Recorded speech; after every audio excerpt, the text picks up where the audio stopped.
Hi there, esteemed audience, and welcome to another episode of Middle Grade Ninja. I'm your host, Rob Kent. As you know, I'm the author of Banneker Bones and the Cyborg Conspiracy, the third in the Banneker Bones trilogy, which will be available May 15th of 2020. It's available for pre-order right now. Go ahead, get set. Make sure that May 15th you've got your copy. You're ready to see how the Banneker trilogy ends. If you're new to Banneker Bones, you can get the first book, Banneker Bones and the Giant Robot Bees, as a paperback, a audiobook narrated by David Radke, and you're listening to this, so I assume you like listening to things. Or the ebook for Banneker Bones and the Giant Robot Bees is free to download whenever you're watching or listening to this, wherever fine ebooks are sold. So go ahead, get hooked on the series. Come see me with money for Banneker Bones and the Alligator People, and then in May, Banneker Bones and the Cyborg Conspiracy. Under the super secret pen name Robert Kent, I've written novels for older readers, such as All Together Now, A Zombie Story, The Book of David. The Book of David is a 5-volume serial horror novel about flying saucers and all kinds of crazy stuff. If you're curious about that, you can get The Book of David Chapter 1 by Robert Kent as a paperback, and the ebook of Chapter 1 only is free to download, so go ahead and put that on your device as well. Check it out. Get hooked. Come see me with money for the rest of the story. We'll have a good time. As always, to find out what's going on with the show, who our upcoming guests are going to be, as well as the archive of all old episodes, and written interviews with hundreds of other authors, literary agents, editors, publishing professionals, folks you'd be interested in. Head to middlegradeninja.com. Delete the rest of your web bookmarks. Get rid of all your anything else you might have on there that's slowing you down. One website is all you need, middlegradeninja.com. Throw out Twitter. It's just ruining your life. Middlegradeninja.com is for you. So I couldn't be more excited. Today we're going to be chatting with Anna Meriano, who is the author of the brand new book, Love, Sugar, Magic, A Mixture of Mischief, the third in a trilogy, which is available, I believe, right now when this airs. Anna, how are you today? I'm great. Thank you so much for making the time to chat with me. I'm really looking forward to this conversation. I think we're going to have a good time. Yeah. So the best place to start is for esteemed audience who hasn't been actively going through old interviews and your books and everything about you online in preparation for this, is give esteemed audience kind of an overview of your background. Yeah. Hi, esteemed audience. Nice to meet y'all. So I'm Anna Meriano. I'm the author of the Love, Sugar, Magic series, as Rob already mentioned. I am just going to read my bio because I'm not great at improvising. I am the author of the Love, Sugar, Magic series. And I grew up in Houston. I graduated from Rice University and then got an MFA in Writing for Children, which is a super cool degree to get. I work as a tutor and a part-time teacher now in Houston, which basically means sometimes I'm tutoring and sometimes I'm in schools teaching writing, or sometimes I'm helping people with their homework. In my free time, I like to knit, study American Sign Language, and play full contact Quidditch, which has had some consequences recently. So much to unpack and so much to ask you about, but I know esteemed audience is foaming at the mouth. Rob, ask her about this full contact Quidditch. What is this, and what is this recent incident that's occurred? So I play Quidditch, the main thing there that, starts conversations, which means basically, so 12 to 15 years ago, I can't count exactly, some college kids at Middlebury College in Vermont were like, hey, we should play Quidditch. So they got together on their little college field and invented some rules to this game that normally is played on flying broomsticks, but they just played it with normal broomsticks, and they ran around and they threw dodgeballs at each other, and the rest was history.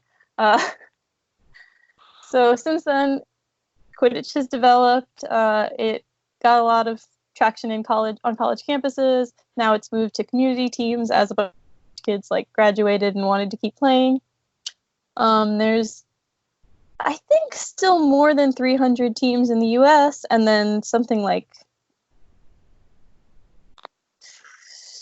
20 in 50 international teams. I'm just ballparking because I don't have the numbers. So they have, World Cup tournaments with, Hong Kong, Brazil, Slovakia, and Slovenia. I usually travel with Team Mexico, even though I'm not a citizen, so I can't play for them. Yeah, so it's a really big, great community, international community of people who run around on broomsticks and tackle each other, which is a good time. And I have played for 7 years, and everything had gone well. I was always the poster child for, because I'm kind of a small person. I don't know if you can tell from this Skype, because I can just be really large. But kind of a small person. For those listening, she just leaned toward the camera like a towering Godzilla attacking the city. But yeah, I'm kind of a small person, and so I was always the poster child for oh, well, in Quidditch, you're in control of how much tackling you actually get or how much physical contact you actually get, and as long as you, keep yourself safe and your team kind of teaches you how to keep yourself safe, and everything will be okay. Even though you're playing on at a size disadvantage in many cases, because there's people of all genders, there's people of all sizes, there's people of varying age teams. And then this September, unfortunately, I took just a pretty bad tackle and broke my pelvis in 4 places. So I am no longer the poster child for Quidditch is so safe, even for me. It was very much like a fluke accident. I've taken a lot of tackles. That one just, unfortunately, this guy landed on top of me. And it was just just kind of a bad, oh no, everything is horrible. So it's been a couple of months of recovery. I got to spend some time with a walker, in a wheelchair, with a cane, just about any mobility aid you can think of. I've at least tried it out. Crutches, but I didn't like them. And now I'm almost back to, getting back to full recovery. Well, that's good to hear. I'm glad you're on your way all the way back. Yeah. But, oh my God. Yeah. What kind of sport is because I read about it. Well, that's extremely exciting. I would love to play Quidditch, but now you're describing it, and I'm wondering if people of all ages and all sizes, if I get somebody that's 20 years older than me and works out every minute of every day, and it's just this huge block of muscle coming toward me with a broomstick, which I imagine I might be in danger of being impaled. I would think would be the number one injury of everyone running around tackling each other. Everyone thinks that, and it's really not. Even my injury, I like to tell people, I was in the hospital. I had they did actually a really cool surgery. I know people don't always like to hear about it, but pelvic injuries used to be a bigger deal because you couldn't walk on them, and now they have a surgery that will stabilize things so that you can walk a little bit. It's not important, but basically, so I did have, I had surgery, I had all this stuff. But later on, I checked and you could kind of see the little very mild bruise from the broom down around my knee. And that was it. The broom was not in play causing any of the major injuries. It just gave me a little bruise, which I've had a bunch of those little right around your knee little line of bruise where the broom hit. So I'm even in my case, people don't really get impaled by the brooms because you kind of know where your broom is, and that's one of the things we practice a lot with our tackles is you tackle and you move your broom to the side. But is it courtesy, or is there some sort of penalty for intentionally not doing that? You just want to, instinctively. You don't want to, because it's touching you as well. You don't want that because we usually use PVC pipes. You don't want that rod just sticking anywhere into anything. You just want it out of the way. Well, I would imagine if you're playing on a campus and we're all friends here, we're having a good time. Even then, there's always one that's going to be, I'm extra competitive and I'm going to look for a little edge. But by the time you said you're traveling with the Mexican team around. Yeah. There has to be really competitive people who are trying to figure out ways to get you smacked over the head. No, I've never seen anyone hit someone with a broom. I've seen one person throw broom play was stopped and he was immediately like got in big trouble. But you can't, yeah. I don't know. It definitely is a physical sport. People definitely are like trying to win, especially in Texas. We have some national championships in Austin, like Austin has championships. A lot of Texas players are the ones World Cup and won the international championships. So Texas has a lot of really competitive players, but like people generally are not trying to like make illegal tackles. And we have a lot of rules, no hitting above the neck, no hitting below the knees, rules about kind of how you can make contact and how you can't. So I think people generally follow those rules. There are injuries, but a lot of times it's like on par with what you get in other sports. Not football because we don't have as many concussions, but like, ankle injuries, knee injuries, and then concussions a little bit. Basically what we get. So, and I'm sorry to make you relive this traumatic event. No. But I mean, I still really like Quidditch. I still, I'm still involved with my team, the Houston Cosmos. I'm getting a jersey this season, even though because they're so cool, they have like stars on them. I probably won't play for the rest of this season, but I am getting a jersey, and I have my Quidditch book coming out at the end of this year. So yes, I saw that on your website. I want to make sure I ask you about that. So what's the Quidditch book going to be? The Quidditch book is a YA novel, so not as much for the middle grade listeners, but it's a YA novel about someone who starts playing Quidditch in Houston right after high school. She's it's a Cinderella retelling, very, very loosely. So she's got a stepmom to contend with. She's got a pretty extreme grounding situation, and she kind of uses Quidditch as a way to escape that because it's technically, I'm getting exercise. Don't you want me to get exercise? You can't ground me from physical activity because that would be so bad. And she goes to a tournament instead of a ball. She loses a cleat instead of a slipper. But basically, Quidditch is sort of a vehicle for her to come of age, find her place in the world, feel like the future's not that scary anymore. Yeah. And, I wrote it in major part because Quidditch was that for me. Especially when I moved from Texas to New York, I had kind of a lot of like, oh, my family's not here and I don't have as many friends around as I used to. And my program is very small. My Writing for Children program was like 12 people. And yeah.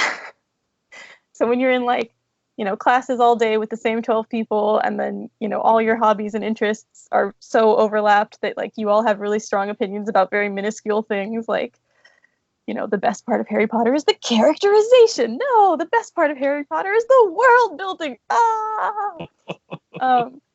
No, the best part of Harry Potter is that it ended and she shouldn't be back.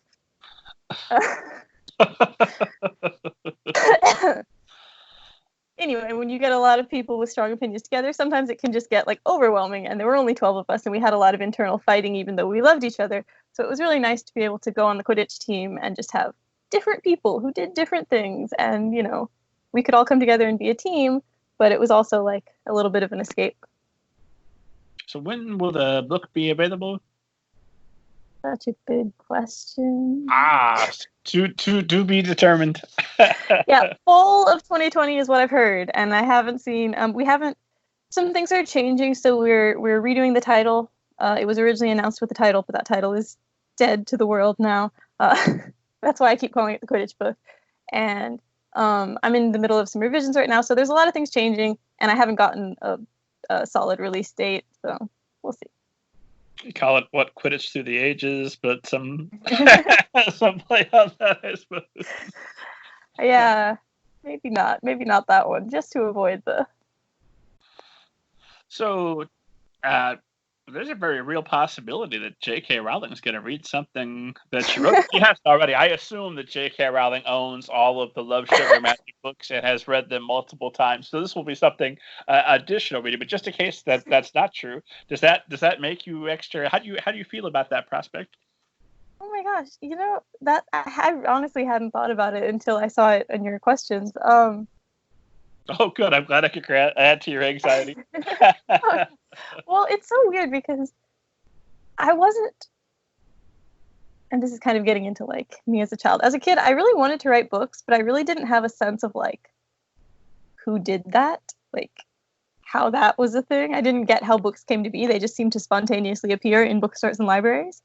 So I wasn't like a person who really thought much about the authors of books, which is kind of funny. Like, I know some kids are much more, especially the kids I go to school visits, and they'll be like, oh yeah, like, you know, Rick Riordan came last week, and I'm like, oh, wow.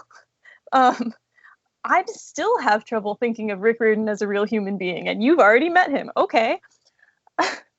That's the worst act to follow if you're a comedian. They're like, please come up and follow Chris Rock. No! Yeah. Yeah.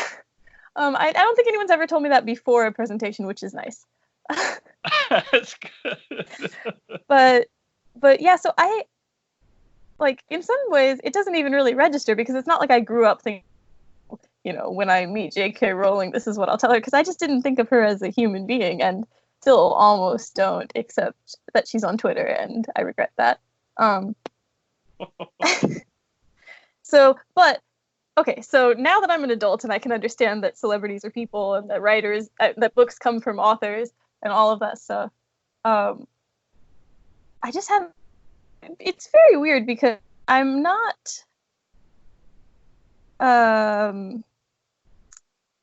like, I think that currently in life, J.K. Rowling and I have some different opinions about things that are very important to me. So I don't know, like, I would hope that she would read it and be happy with, like, oh, this is a community that has been built around something that I developed, and look at how inclusive it is, and look at how, you know, the people who are part of this community really want to make the world better. That's how I feel a lot about the Harry Potter Alliance, which is a sort of like nonprofit group that does a lot of literacy charity and just other charity stuff in general, with the, like, under the umbrella of, like, we're Harry Potter people and we care about the world and we want to make it better.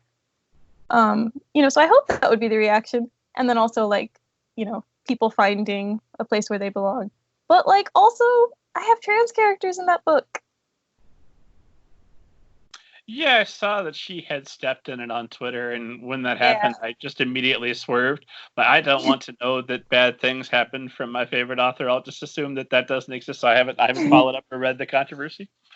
Yeah, it just, so I think, like, there just seems to be a thing with, like, British celebrities are going down this route. It's unfortunate. I don't know why it's happening. I mean, not that there aren't celebrities everywhere that are doing it, but, like, British celebrities just seem to be especially influenced down this idea that, like, I don't know, trans rights are somehow infringing on women's rights, and I just think that that's not, there's a lot of detail I could get into, but also it may not be worth it getting into it on this podcast particularly. I think it doesn't make sense. A lot of people think it doesn't make sense, and so I'm like, I hope she would read it and like it, but then maybe she would be too influenced by these particular opinions to really like it, so I don't know.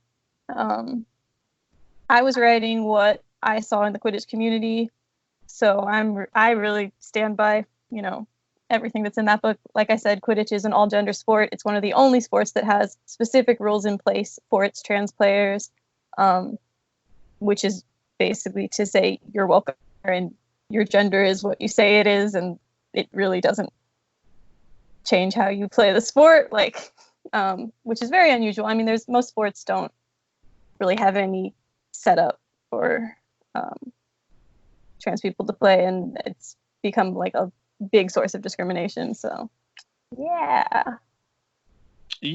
that's the world's on fire. I don't know what to say. Yeah, no, it's just, so anyway, so I'm proud of the Quidditch community for that reason, and then it's weird to be thinking about J.K. Rowling reading it, but, you know, like I said, I hope that if she did read it, she would be pleased with what she saw and what the community has kind of grown into. Fair enough. So I did want to ask more about the traumatic incident of your pelvis being shattered. Although, for the record, Middle grade ninja loves J.K. Rowling. That's why we have Harry Potter figures up here. Those of you watching us on the YouTubes or wherever. Um, we also Oh, 100% support rights for trans people. And if J.K. Rowling was disparaging those, that makes me very sad. And I suppose I'll knuckle down and actually read the article. no, I mean, I love J.K. Rowling. I love the Harry Potter world. So it is, to use your nuance and, yeah. It's one of those things, especially when a person gets to be so high above the rest of us, any kind of a celebrity. Like my go-to is Mel Gibson, clearly a terrible human being. Does that mean I don't I have to go back and retroactively not like Braveheart? I really liked that movie. That's a pretty good flick.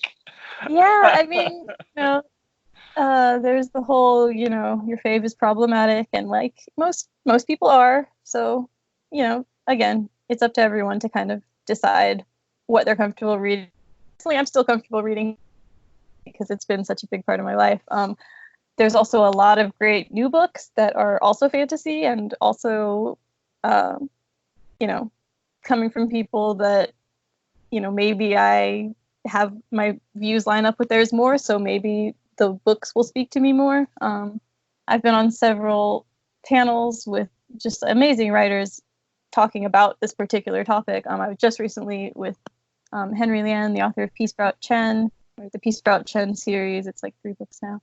And C.B. Lee, who wrote the Not Your Hero, Not Your Sidekick. I don't know which one came first. Series. And and I've talked with a bunch of other authors. I'm just forgetting someone on that panel. Anyway, and I've talked with a bunch of authors who are writing fantasy now, who are kind of saying like, yes, we exist in a world where Harry Potter has a huge influence on fantasy. I mean, I write middle grade fantasy. People are making those comparisons to Harry Potter, and people are asking me how I feel about Harry Potter, and it's like, I love Harry Potter. I mean, you can see when Leo gets to a chance in my series, sorry, in case you didn't know, the main character of my Love, Sugar, Magic series is named Leo, and she is a magical baker. And when she discovers that she has these magical baking powers, like, one of the things that I really loved about writing that was that you got to kind of explore that joy and that feeling of something really magical happening in your life. That is what a lot of us loved about Harry Potter, and it was a big influence on many of the middle grade and YA fantasy writers. So, yeah, we definitely see the lineage, and then also sometimes break from it.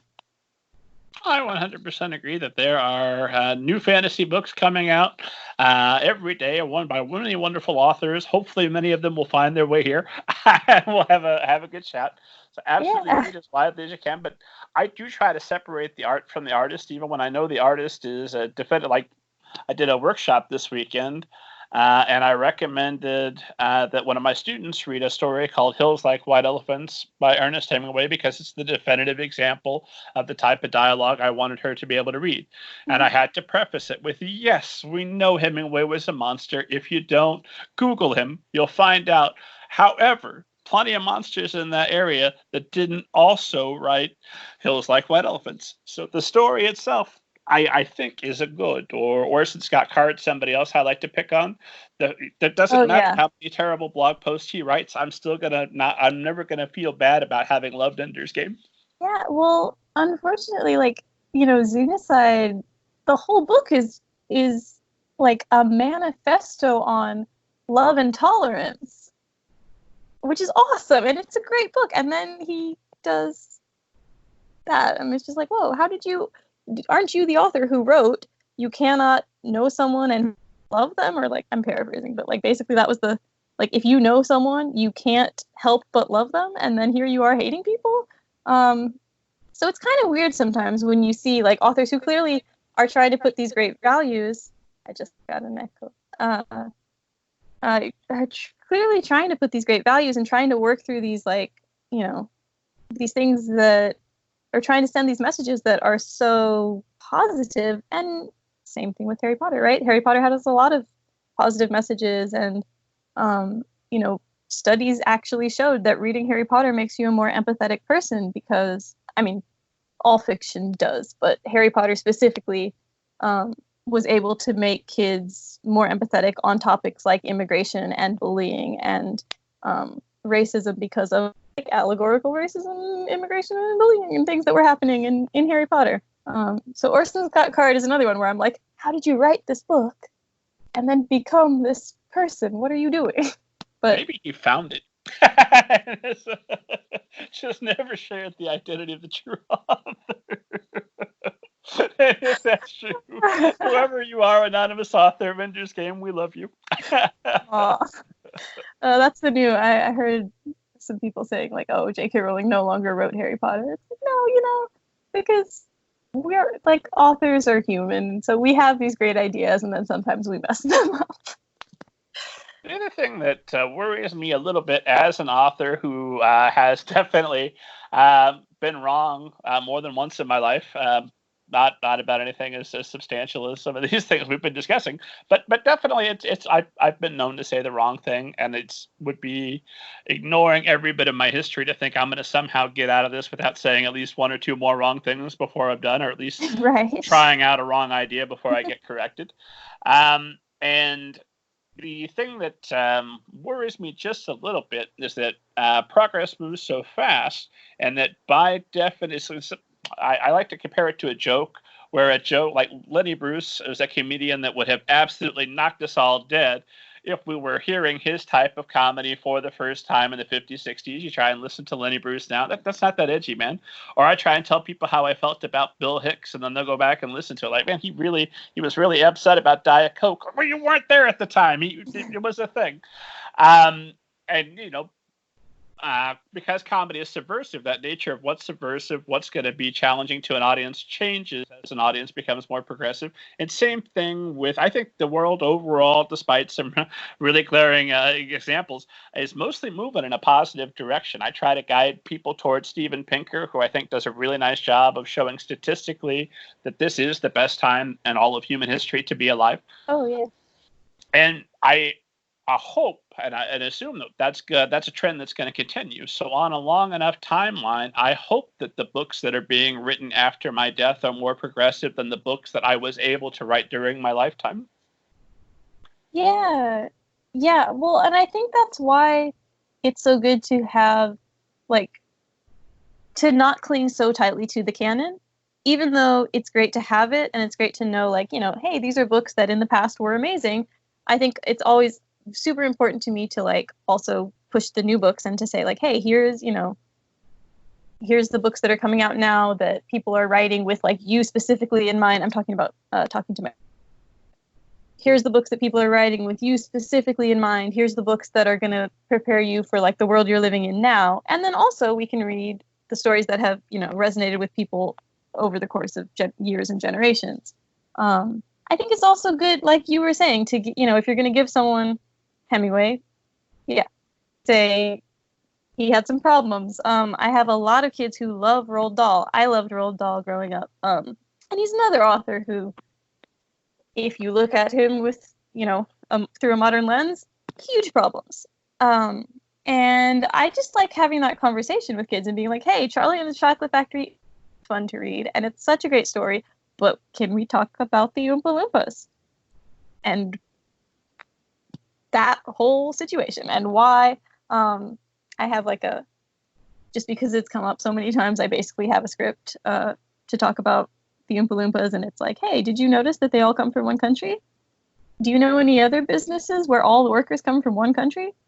What does that remind you of if you get all your workers from one country specifically, bring them to a different country to work, and don't pay them? So I go through that little script a lot of times in a school year.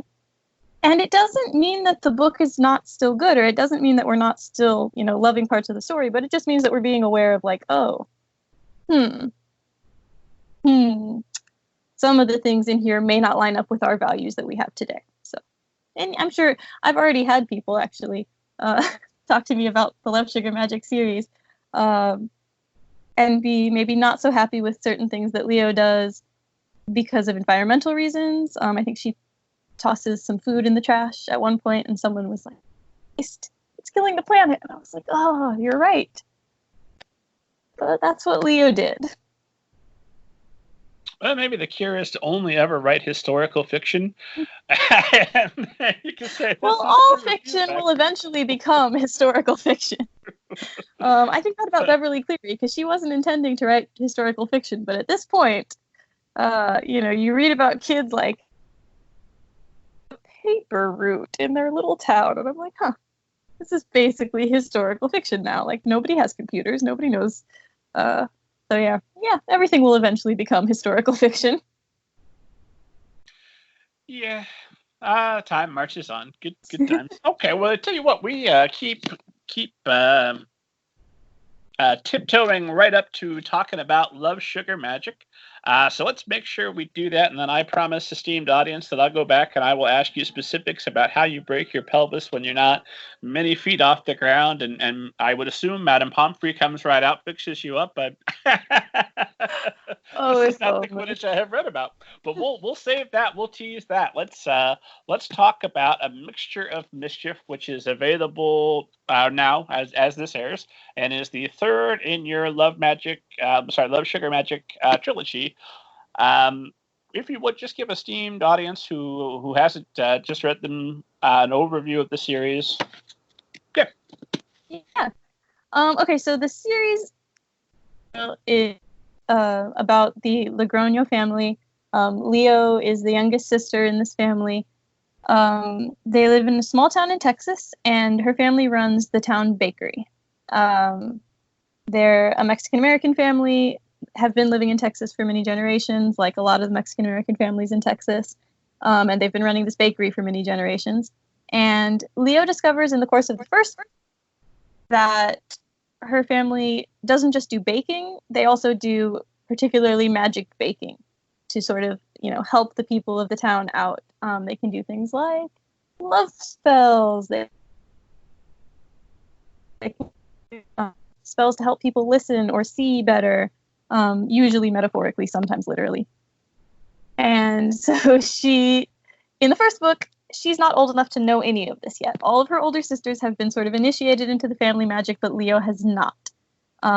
So in the first book, she decides that's not really fair, steals the family recipe book, starts trying to do some spells all on her own, and it goes exactly as well as you would imagine, which is to say not very well at all. And then Leo really has to sort of clean up this mess that she's made with trying unauthorized magic work.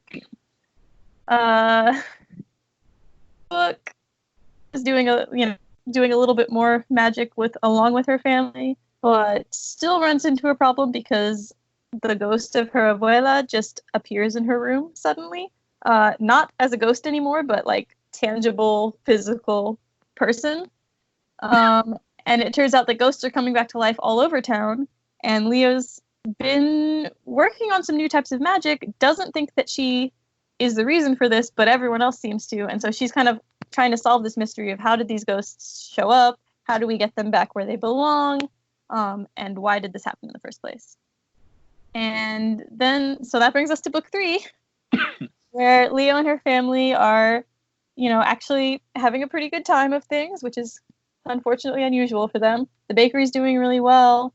Her cousin is coming to town, and then suddenly a whole series of bad luck, what feels like bad luck, happens to the bakery. Things like the rent increasing and another bakery planning to open up in town, and it's a very small town, and so they, can't help but think, oh no, another bakery, that's going to be competition. And some of their family heirloom objects, like things that they use in their magical spells and in their baking, start disappearing. And all of these things seem just like a streak of bad luck, but it turns out there is sort of a reason behind. A relative of Leo's has visited her in a dream. Her grandfather has visited her in a dream, but he turns out to actually be here kind of messing with the family, trying to get Leo to abandon the magic that sort of magical path she's been on and join him on this different path. And it's kind of one of those books that has a lot of twists and turns. So I have a hard time talking about it without giving away too much. But basically, Leo has to sort of decide how she's going to react to this sort of new threat and decide how she wants to use her magic. Because, you know, she has a lot of people telling her this is the way that our family does it, and she's not really totally sure which is the right way. So, and then how does it end? Don't know. We'll skip that. With love, sugar, and magic. There we go. It ends with book 4, I'm hoping. So I think the trilogy is complete. I have a hard time saying it because I don't want to believe it in my heart. But for now, there's no book 4 planned. We're planning to leave it at 3, and I'm pretty happy with where it ended, at least. But never say never, right? Yeah, basically. I just refuse to say never because I'm like, maybe someday. I'm holding out. Go get the Quidditch book out, maybe write a couple of others, but then come back and give us a little bit more Love Sugar Magic. Who is the ideal reader for this series? Who do you envision writing this for? Well, I think a lot of times as a writer, kind of the only audience you know for is yourself. A lot of kid lit authors will say, like, I'm writing the books that as a kid I wanted to read. Oftentimes I just feel like I'm writing the books that I currently want to read. Not even going back because I just loved middle grade still. But I do think that was more true for me with my first book. And then as we've gotten on to the second and third books, I was more influenced by my students. I was thinking more about sort of the things that the reactions they had to the books, the things that they maybe, you know, wouldn't see in the books and I wanted them to see. One of the things that I am thinking about, and then, you know, my family as well. So I brought Leo's cousin in, her cousin JP, who's like 1 year older, and he's kind of cool, and he just shows up and is like, hey, I'm here now. Partially because I hadn't really put any male relatives. And in book 1 especially, I got a few people come back and be like, so there's really no boys in this book, and the ones that exist aren't that which, like, you know what? Sometimes that's allowed. And I didn't even agree with them because I think Leo's dad is one of the best characters. And, you know, her friend Brent is a main part of book 1. He makes some mistakes, but, like, so does Leo. So I didn't agree with that necessarily, but I did feel like after 2 books of telling everyone my bio, those books mentions that I didn't grow up with sisters. Many sisters, and so people like to say, like, oh, you know, you wrote a family of 5 girls. 5? Can I count? 5 girls. You must have sisters, and tell me about them. And I'm like, no, I just have brothers. They're okay, I guess. So is that skipping real quick to that because that was something I wondered about because I knew you were a middle child writing about the youngest child, and I wonder, is there a little bit of wish fulfillment there? Obviously, you want to bake with magic, I assume. But is there some wish fulfillment to longing to have a family of sisters? Well, I mean, yes and no. I definitely didn't grow up being like, oh, I'm so sad of my brothers. Like, I love my brothers. I also was the youngest child for 8 years. My little brother is much younger than me. He was, you know, we really wanted him and had a lot of troubles getting him. So he's 8 years younger than me. And when he kind of showed up, it really changed things for me because I had been the baby for a long time. And I was, like, very, you know, probably a little bit annoying and a little bit whiny and thought the world revolved around me. And then my little brother showed up and it was like, oh, there's other people that need to be taken care of. And it, you know, it was a kind of a cool experience to be old enough to be pretty self-aware. And I remembered, like, I had seen other people get little siblings and I just was like, okay, this is a small person. I guess they're cute. And then when it was my little brother, I was like, oh, he's the most precious thing ever, and I will protect him. And so I kind of like, I remember very clearly what it was like to be the youngest child, and then also what it's like now I know what it's like to be an older sibling. So I think that helped me with writing all of the characters or all of the sisters in the book, and kind of their different attitudes that they have towards Leo. Some of her sisters, well, one of her sisters is a mean. I definitely have never experienced that. I've never been mean to my little sibling ever in life. No. And then one of them is like very nice and nurturing. And then the twins who are closest to her in age, a lot of times they're just like, I don't really, why are people treating you like a baby? You're cool. Come on. And then other times they're in their own world and not really paying attention to her. And I feel like I've been on almost every side of those interactions. Like with my older brother, I've felt him being, mean, nice, supportive, inclusive, and then also just like exclusive. And then I've also done the same things to my little brother. So I think that helped. I'm also like, I have a lot of cousins, even though I don't have sisters. So I have, super cool older girl cousin that I like idolized and wanted to do everything she did. And she used to write plays with us and act them out at like family gatherings. So I always am like, yeah, I'm going to be writing stories. And like I did theater a lot when I was younger. And then I have, my younger girl cousins that I like to kind of like watch them grow up and learn new things. And sometimes we're kind of in the same like age range or category. Like, we would all be in high school, and then I would go up to college and they'd still be in high school, and there'd be that like different feeling of whether we were in the same age category or not. So yeah. So I write based on a lot of my like experiences with family and like immediate extended family. My mom also has 5 sisters, 3 brothers. So she was one of 9 kids. I think that math is right. So I have a lot of her like hand-me-down experience of just being in a really large family. So that's how, I mean, like when I started developing kind of the Meriano family, I pulled on a lot of those experiences and a lot of those things that my mom would say. And I think there's a specific line in book 1 about how like you don't really have to make friends when you have so many sisters, and that's straight from my mom. She always said that about school, like, oh yeah, like I had some friends, but mostly I just sisters. Well, I think that's both wonderful and horrifying because, of course, with friends, they can be very close for a while, and then when they start doing stuff that you don't want to be around for, you can just kind of fade away quietly. I'm still supporting you, but from over here until you're done making terrible life choices. Whereas with family, you're locked in. Yeah. All those life choices are going to come back, and you'll see them again at the holidays, if no other time. Yep. So, a question I had specifically about the book, because or about the series, is there is a very large family that you're keeping track of just before you get to spirits coming back, just the official family.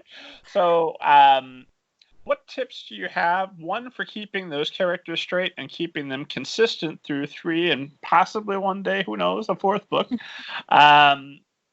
How do you keep them consistent, and also how do you make sure that you're giving them their due? Because everybody gets their moment. We have some feeling for every character without taking away too much time from Leo and her story, which is our main story. Yeah. Oh, thank you. I love that question. So I think I love writing characters. I mean, it's not that unusual. Most writers do. But, some writers are like stronger in plot, stronger in world building. I feel like characters is the thing that gets me into a story and gets me writing. So it's very fun for me it was very fun for me to kind of sit down with all the characters and be like, okay, who are they? How are they different from each other? Because it is a very large cast. And sometimes I am just having like an off day, and I'll be writing and I'll realize that all the characters are having the same reactions and making the same decisions that I would make. And that's always like a sign that I'm doing something wrong. Especially Leo. I had this problem with Leo a lot in book 1, where Leo would want, like, I would find her apologizing a lot, or like, being very cautious and thoughtful, and that's not who Leo is. That's who I am. And I would have to like scrap that whole apology scene and instead have her barge into another bad idea. My favorite is when middle grade characters crave coffee. Like, no, just go get some coffee, writer, and then come back and tell the story. Yes. I'm sorry, I derailed you. Continue. No, yeah. So I think that's a good indication. So if any of the characters are making decisions or saying things that sound too much like what I would say or decide, it usually means that I haven't really thought from their perspective enough. Honestly, with Leo sisters, I gave them a little bit of I started off with kind of a one-dimensional template. I was like, Isabel's the nice one, and Marisol is the mean one, and Alma and Belen are nerdy and off in their own world. And then, like, as you start writing them, they say things, you describe that you have to describe them, so you kind of are forced to make choices about their characters. So I think if you just pay attention to what choices the character will like sort of start to develop. One of the things that happens in book 3 is that Isabel gets a little bit of like an unexpected arc. So when I started writing it, I thought it was very clear that Isabel was like the one who would step straight into her mother's footsteps and run the bakery, and she was the oldest child, so that made sense for her. But everything that she was doing in the books indicated that that wouldn't actually be the right path for her. She was really into magic, and she was really into spellcasting and learning more about magic, but she was never really into baking. And I had to sort of kind of realize that halfway through book 2, like, hey, something is a little off with this. So I had to give her that chance in book 3 to kind of say, I'm going to think about what I want out of life, and I'm going to think about like what I want to do in the future. So that was kind of fun. And same thing with Marisol. Like, she started out as the very rebellious character, but she just, she has her friends in a way, like in the town. She really likes the town. She really was always, like, jokingly, she was shirking her responsibilities, but what she ended up doing was running the bakery, like doing the sales part of the bakery. So she kind of took an unexpected swerve in book 3 as well. All small moments, but it's not the main plot of book 3. And sometimes I was even like afraid that I wasn't getting it on the page enough.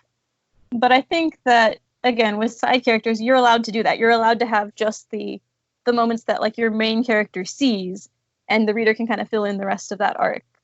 Because that's how we are in our life a lot. We don't see, like, my brother doesn't live in Houston anymore. He lives, he's at medical school down in the valley, the Texas Valley. It's a place. It's about 5 hours away, if that helps. And so, like, I don't get to see like every single thing that's going on. And, like, when I talk to him, I can kind of connect the dots. And so I think that we're used to doing that with the real people we know. So it's not really that wild to expect a reader to do that with the fictional characters who are more on the periphery, not the main character. Surely by the time you get to book 2 and you're going out, you're doing your school visits, you're promoting, you'll have those readers that come up and they tell you who they like, and it's not always who you want them to like. That happens to me. My favorite character is Grandma Juanita. Really? Neither Banneker Bones nor Ellicott Skullworth, the 2 stars? Grandma Juanita. Okay, I like her too, but... So I think those readers that had their favorite characters and are hoping that they're going to leave you 1-star reviews for the rest of your career if you hurt their favorite character. I think there's something about the grandma characters because Leo talked with her abuela, the ghost, in book 1 for like one scene, and so many people told me she was their favorite character. Really glad to write book she gets to come back and be a little more active and be a little reclaim a little of her like wild teenager side, not just being the wise old grandma all the time. Give your readers what they want, I suppose. Yeah. That's always one of my reactions to anything a reader says is, wait, if I were to do this, you would pay money for it? Well, that is worth at least considering. Go on. So I wanted to ask you about the Cake Literary Family, because they're thanked prominently in the acknowledgments. Yes. And I know that they had some involvement with getting this ball rolling. So who are they, and how did this partnership get started? Yeah, Cake Literary is a packaging company, which doesn't mean anything to a lot of people, but if you know what it is, that's what they are. They basically are a company that really wants to more diverse books on the shelves, and it's specifically like high concept, fun adventure books written by diverse authors about like diverse characters. The founders, Daniel Clayton and Sona Cherapotra, were actually alumni of my writing program. So I met them at like an alumni event, and there was cheese, and I was in the corner eating the cheese and not talking to anyone. What kind of cheese? They had the cubes, but they also had the little slices, and then they also had the ones that you slice yourself because they're even bigger. Oh, that is completely understandable. Why would you with that kind of action going on?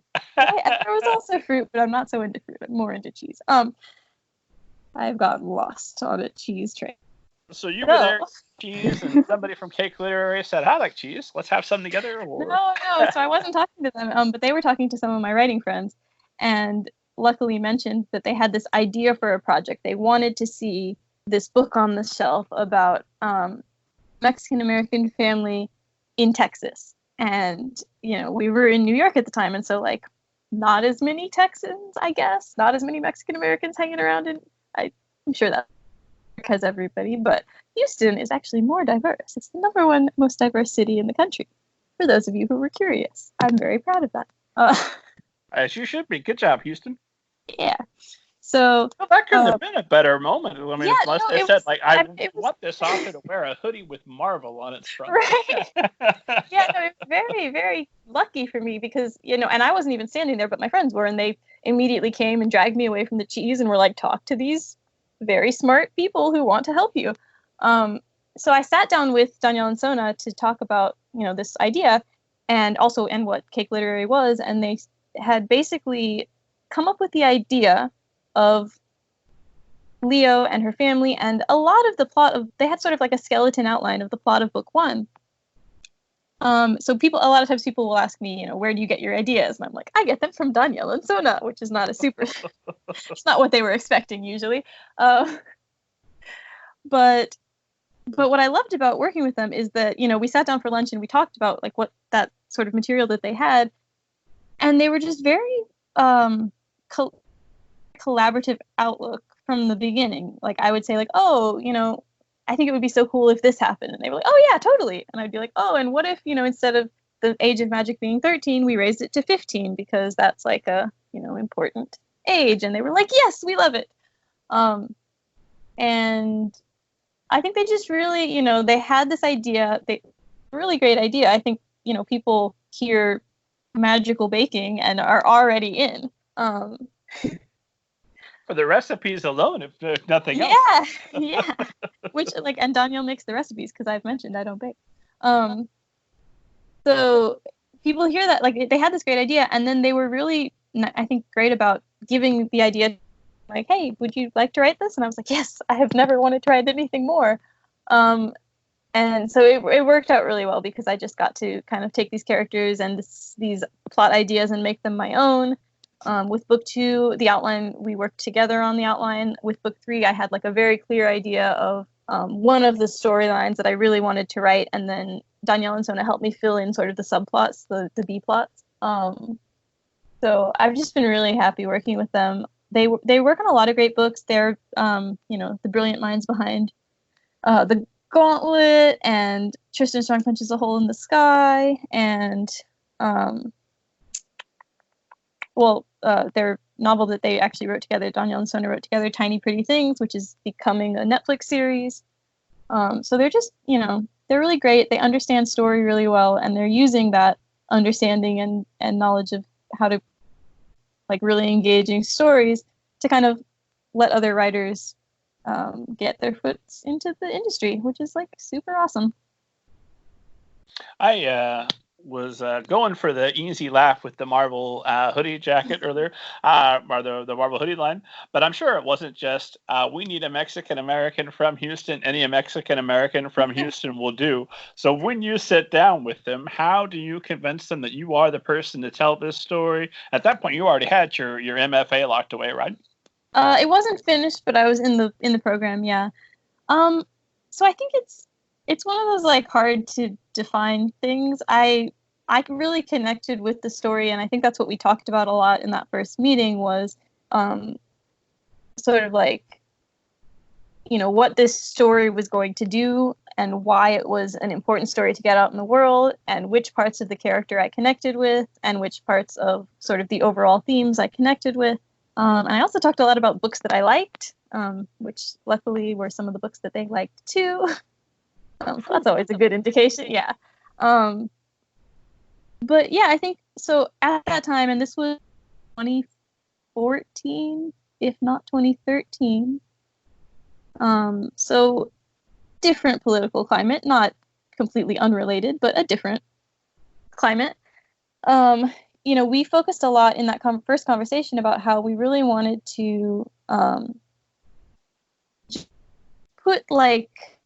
infuse some joy into diverse stories, because a lot of the diverse stories that had been coming out were very like the struggle. Not every single one, but you know, it still is things that one of the big types of book that gets attention is the struggle books. Give me like 1 second. Oh, you're fine. That's a problem I encountered as well. For those who haven't listened to this show before, my wife is black. Banneker Bones is a biracial detective character I wrote for my son because, without revealing my age, I grew up white in the 80s and 90s, white and male in a small Indiana town of mostly all white people. And so I had never noticed that, oh, this is a problem with our literature. Everybody stars me. It's great. Yeah. And then I got to a point where my wife and I were getting serious. I'm okay. Well, my son wants to read books about young black boys, young biracial boys. What have you got? It's like, oh, here are the Civil War books. Mm-hmm. Here are the books about slavery, books about slavery and civil rights. Sorry, and great, all very important. You should read every last one, internalize it. But where is the book where the little biracial boy gets to tour a chocolate factory with workers from all kinds of countries, with wonderful medical plans, dental? They don't have to sing the stupid songs if they don't want to. It's a good life. Yeah, exactly. So, I mean, that was really our mindset going in, was like, we're just going to focus on this, like the magic and the power and the joy of this family. And I was really excited to take part in that. I'm okay. Being Latinx is complicated. So bicultural is maybe the better term. Biracial doesn't really work because, like, you know, a lot of Latinx people are already biracial, or like you can be any race and still be Latinx. So. Well, honestly, biracial is kind of a dumb term because unless you have papers going back 100 generations, how do you know? Yeah. So I try to go with bicultural, but then sometimes people don't always like. Sometimes people use bicultural differently to being like, you know, lived in one culture and then lived in another culture. Whatever. There's a lot of things, but I have Mexican American family and I have white family, Irish and German family, Irish American and German American family. And Italian American family. I forgot them. I didn't forget them. But anyway, my point is I relate to that, not necessarily seeing yourself. And I, you know, for a little bit when I started these books, I was like worried that I was overstepping what I knew. I was writing like a not bicultural family, a fully Mexican American family. And it was a little nerve-wracking at first because I was like, am I really, you know, am I allowed to tell this story? Am I the right person? Am I representing exactly perfectly the Mexican American family? Which is a ridiculous concept if you couldn't hear the sarcasm in my voice. Is there such a thing? Have they been identified? Should we all be looking up to them? There is a platonic ideal of a Mexican American family, as it turns out. But like getting myself to that point to realize that I was just writing one family and one story and one character was a little bit of a it took some confidence, and luckily for me, I mean, I know other people work through this on their own, like adults, but luckily for me, Cake kind of gave me that confidence. They said, like, yes, we're talking to you about this topic. You feel passionately about it. You are welcome to come and take this story. And I was sitting there going, like, I'm sure you could find a better Mexican American writer. Yeah, that we could, but we don't need to. If we've got you, we love you. Why are you fighting us on this? Yeah. So that was kind of a fun, and then I feel like, writing the whole series has like really helped me grow into that sort of idea of like, oh, like I am enough. I don't have to, I'm not trying to talk over anyone or say that I am the definitive experience, but I'm just writing these books that I'm writing, and that's okay. That's good, in fact. So at what point did this begin to feel like your story as opposed to a freelance project that you've been hired to? Pretty early on. I mean, so I think big changes that I made in the first book was because by book 2 and book 3 I was like actively involved in making up the plot, so it like didn't feel at all like it wasn't my project. Book 1, I started making changes to sort of the materials and outline they had given me, partially because they had a character who was not really super described. She was Caroline. She was described as being blonde, and her name was Caroline Campbell. And, I don't remember if they specifically said she was white, but it was sort of the implication. And I have a best friend from college who, is named Claire and is blonde and is half Costa Rican. Not half, because, people are not percentages, but she has Costa Rican family. And so I just kind of, was planning out how to write this story where Leo doesn't speak Spanish and she has to get a Spanish dictionary to translate every single page of her book. And I was like, this is going to take too long. And I've been sitting in front of a book with a Spanish dictionary next to me, and it's not that exciting, and it's not something I really want to write multiple scenes of. So can we get a Spanish speaker to hang out with Leo? And so I was like, you know what? She's already hanging out with Caroline. She's already planning to tell Caroline about her magic. Caroline can speak Spanish. Like, there's no reason that she can't. So she didn't change. She's still Caroline Campbell. She still has blonde hair. She's still Leo's good friend and then she moved away. But now she has that Costa Rican heritage. And, that kind of gave me a place to, and I do this more in book 2, but even in book 1, work through like some of the cultural feels through Caroline. Then, book 2 happened and Caroline took sort of a little bit more of a main role as the friend who maybe like wasn't as welcome in the bakery because she wasn't part of the close-knit family. Leo's sisters were like, even though she knew about the magic, Leo's sisters were a little suspicious of her and saying like, she's hanging around too much. She knows too much. We're not sure if this is okay. And so we got to kind of work through her feelings in that book. And then, she gets a little bit of excitement as well. And yeah, so I think, and then also in book 1, there was some plot things where things were escalating a lot towards the end. And Leo had the police call, and then she like had the police called again. And it's like, let's streamline this on a plot level. And I was really like taking whole bullet points off of the outline. And so I think I sent an email at that point and said like, hey y'all, I'm changing some things. I hope you don't feel like I have destroyed and desecrated your work. And I don't exactly remember what the answer was, but it was basically like, okay, we don't care. Not we don't care, but like, we trust you. And so I think that was when I was like, oh, I can really just make this my own. This is my project.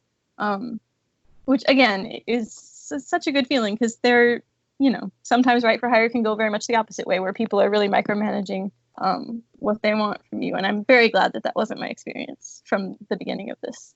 Just call them back and say, hey, good news. It's now a police drama with an erotic romance subplot. Precisely. And then is that going to be, are you doing something similar for the Quidditch book, or is the Quidditch book 100% whole cloth from your mind sprung up? Not that any book is ever that way. I don't know why I'm saying this. That's actually what I was gonna say, but no, it is 100% whole cloth, air quotes, because it's not a real thing. Brain. That's why it took me 6 years finished instead of the 2 or, well, I don't know. I started writing it also in 2014. So I started the first Love, Sugar, Magic and the Quidditch book at the same time. And I've gotten 3 Love, Sugar, Magic books in the time it took me to get 1 finished Quidditch book. Because I was sort of on my own, slogging through the mud of like, oh, I need to learn how to plot. Womp. And then on an industry side, oh, I need to get an agent. Oh, all these things that so you did 3 Love, Sugar, Magic books without an agent? So I got an agent somewhere in the middle of all that. But yeah, I mean, so Cake has an agent that works on their own projects. Now they might have more than one. They might have an agency. I'm not totally sure. They had an agent. If you're listening, come on the show, talk to me. We'll learn all about it. Definitely. So they had an agent who worked on all their projects, and so I didn't have like my own finished manuscript, so I wasn't querying on my own. So all my stuff just went through Cake Literary.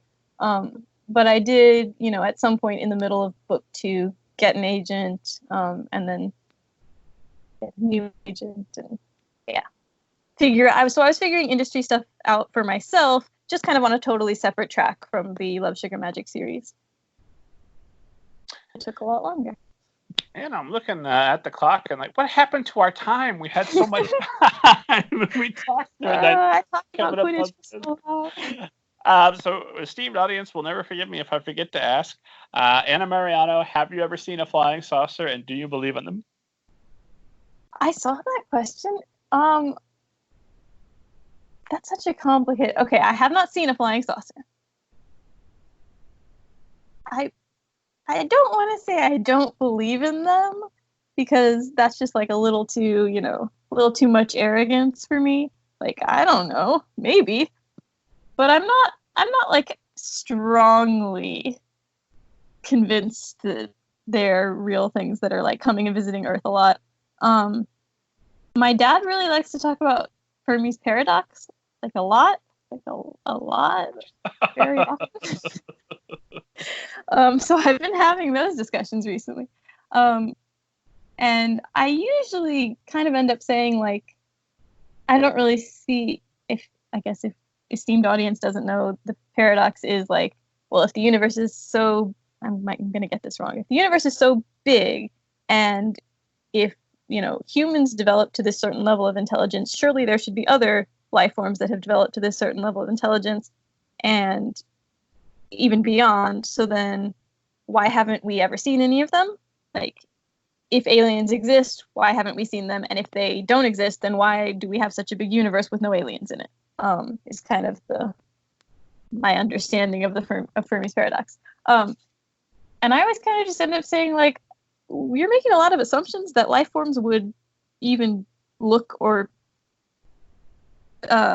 operate on the same planes as humans. Like, I feel like it's entirely possible that they're out there and they're doing stuff and we're just like not picking up on it because, my imagination is pretty, I would say, pretty strong, and I can imagine, all sorts of beings that are doing things, and it's, we aren't perceiving that because we don't have that particular sense, and we can't tell when, like, there's a lot of things going on in physics that we can't observe because it's too small, or it's too big, or it's not something that our physical senses were made to notice because it wasn't important to our development, but it might be important to other people's development. So I feel like it's not that much of a paradox because, like, there could very well be other life forms. None of this is super answering your question. Sorry.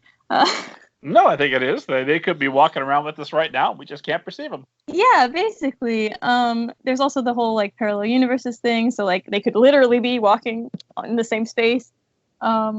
And then also they could just be that much smarter than us. Or they could not exist. I don't know. There's a lot of choices. Might have I think they 100% yeah. exist. The government knows at least something about them and is keeping it secret. All right. That's also possible. Men in Black, right? Erasing our memories. Could be.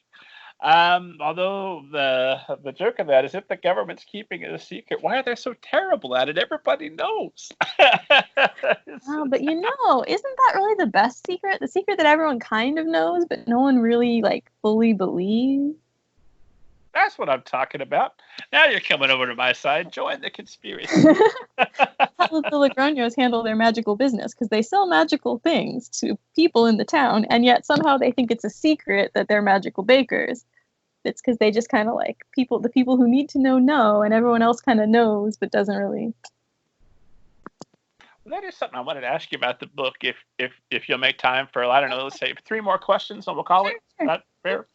Something I wanted to ask about the book is, when you're writing a tightly focused narrative, we're going to stay with Leo. Her concerns are our concerns. And then you've got, as we talked about before, the characters to get to as well. But these are people that live in a world where they can bake magic, they can enact spells, and as we learn, really in book 1, but book 2, they can talk to the dead, man. There's ghosts everywhere. So how do you deal with such big? I mean, if that happens tomorrow, our whole world is going to change forever. Everything's going to. I mean, I'm intimidated by the thought of that topic of, everyone can see ghosts now. Some of us can see ghosts. Proof of the afterlife. Change your religion. This is what it is. How do you avoid expanding to that level and just running with those ideas, but without closing those doors, but keeping focused on the story that we paid to read and we want to enjoy? Yeah, that's another really cool question. I mean, I think part of the answer is you don't avoid it, but you just end up cutting. Cutting is a writer's best friend.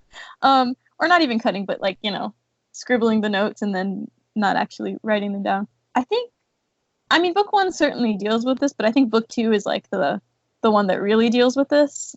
Because I did have to. I mean, I had to pick a stance on the afterlife, right? Or on how the afterlife works. And that was pretty wild. I just did it, and nobody ever stopped me, and I was still kind of no one's gonna say this is wrong. Okay, cool, awesome. But yeah, so I think some of the things I have a little bit of a built-in safety net of Leo's family is just not the type that's gonna try and go out and manipulate the world with their magic, right? They are. They're really just kind of trying to use this as a tiny little boost to help their friends and family. And that's it. I did have, because I would have thoughts like that. I did have some canonical limitations. So they mentioned that good luck spells and prosperity spells, to get more money, have diminishing returns. So you can do it once and it'll help you for a little bit. But if you did it every day, eventually it would just not work anymore.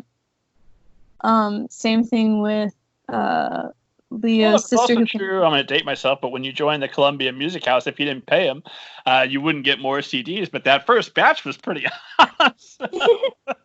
Yeah. So it's you can, there's things you can do. You get a little bit of power, but it's not unlimited. Same thing with Leo's sister, who can pull things out of the air. She has a limitation on that. I don't remember if it made it into the books. I think it did.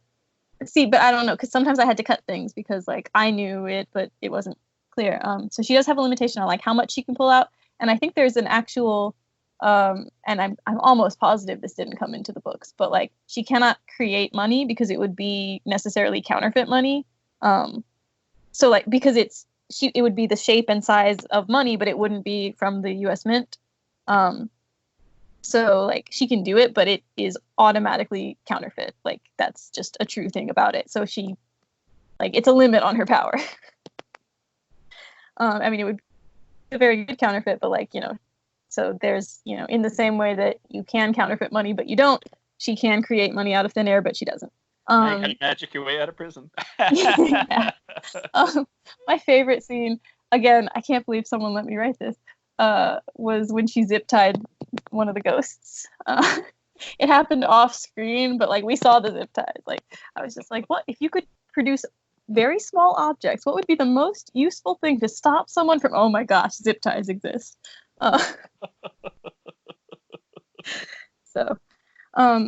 So things like that. Like sometimes I really do just, I don't stop myself from thinking about them. I just let myself go to the very far. Like I come up with the solution, and then it may not actually end up in the book.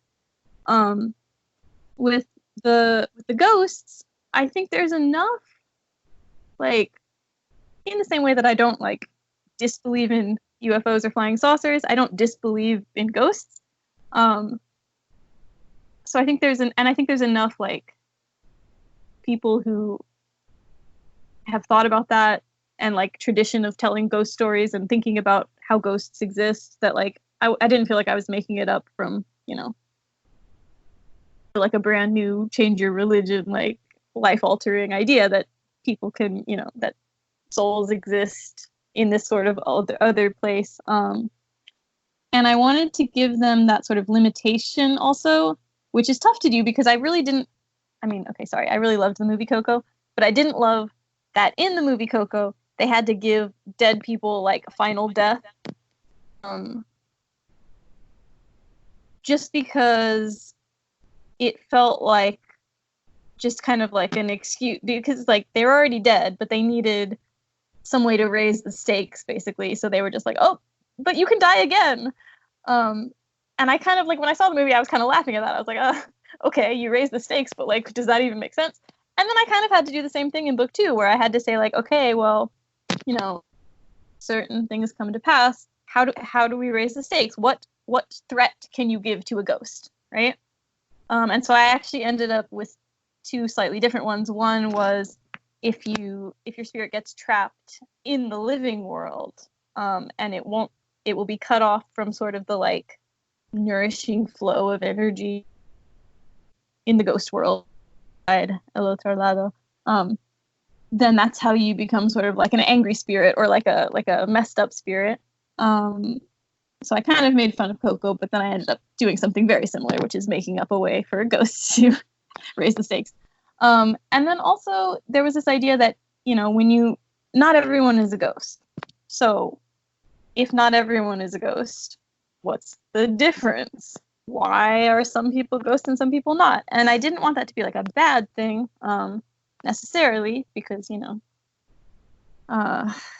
there's lots of great people who, in everyone's lives, and I assume in my readers' lives, who have not come back to visit them as ghosts. And so you don't want to say like, if your grandma doesn't visit you as a ghost, then it's because she doesn't love you enough. Like you want to avoid that sort of thing. She told you to clean up your room and you didn't. Yeah. Or the opposite, like, some people maybe feel like they have a connection with ghosts, and you don't want to say like all ghosts are unhappy and miserable, because then, like both sides. So I kind of came up with this idea that there was the like letting go version of ghosthood, where you are still part of that like flow of energy, you're still part of everything, but you are not like individualized anymore. You're just part of the flow. Which like is not that far off from what I think anyway in real life. It's not that far from my belief system of how things turn out. But it was also... So in real life, you do believe there's some version of afterlife? Yeah. And I mean, I'm Catholic. I was raised Catholic, through that whole thing. And we have the good afterlife and we have the bad afterlife. But the bad afterlife is taught to us, at least, as this separation. So I think it made sense for me that like a good ending would be the opposite of separation, like complete togetherness, complete wholeness, one with everything, is how the grandma talks about it. So yeah. I should chase you down a rabbit hole of the afterlife, but I'm not gonna. Really cool topics on this. But are they related to my books? Who knows? I did want to ask you about tutoring and teaching, but we're so far beyond time. I probably should ask you my final question, and thank you for being so generous with your time this afternoon. Oh, no, Call it a thank day. you. My final question is always my catch-all for all the things we could have talked about, and we just got so busy critiquing Coco and talking about other things. Which I love. It's a great movie. If I hadn't wasted your time with Flying Saucer talk, God knows what we could have talked about. So my final question is always, if you could go back to yourself at the start of your writing career, or wherever you'd like to go back and visit a younger version of yourself that authors and soon-to-be authors listening now could hear, that might have made your writing journey easier, and will hopefully make their writing journey easier, what would you go back and tell yourself? I have a hard time. Like, I know yours is the easiest question because it's just like generally anything you want to talk about, but I actually have a really hard time with this question because I just feel like so many people have really like helped me out and like opened so many doors for me, and like held my hand through becoming a writer, that like, man, I would just go back and be like, do exactly what you're doing and just continue accepting like all the help and support that people are giving you, and like don't question it. But really, I think like that is the lesson that I learned over the course of from before publishing to after publishing, or from being more of a baby writer to being slightly less of a baby writer. I'm still a baby writer. It's just like how collaborative the process is, and how people can help you, and how much people like the communities of writers that I'm involved with now, or that I have been involved with, like my debut author group. We still hang out, but like maybe as much internet life hang out. They just like have been so important and so helpful, and it's not that I didn't know when I started out, but maybe it seemed more scary because I didn't realize how much of a community I would have, and how much people would be willing to like give me advice, and open doors, and shout out the books, and like tell me when I'm doing things wrong. Super important also to have those friends who will be like, stop. No, we all need those friends. Do that. Yeah. So yeah, I think if I was going to go back and tell my writer self something, or my younger writer self something, I would probably say like keep your eyes and ears open. Don't stand by the cheese. Don't stand by the cheese. That's it. I mean, it worked out, but yeah, like go and talk to the other writers. Go and find the people who are doing the same thing. Yeah. Just thinking that baked into this question is, if you're going back in time, why are you giving yourself writing advice? For God's sake, give Mitch McConnell a hug as a baby. Like, it's gonna be okay, Mitch. We love you. You don't need to be evil. Steal Andrew's game from worse than Scott Card. He'll wake up the next. What was that book I found? Nope, we're publishing it in our name. We're fixing this. Anna, where can esteemed audience find you online, learn more about you, buy all your books, all that good stuff? So I have my website, which is justmyname.com. Not my name, but AnnaMeriano.com. And then I have Twitter, which is not my name. It's Anna M is boring. Is my Twitter handle. So I guess at Anna M is boring. Which was a super good idea. You should always make your Twitter handles when you're in college. And thinking that you'll never use them again is definitely how you should make the account that you will use as an author.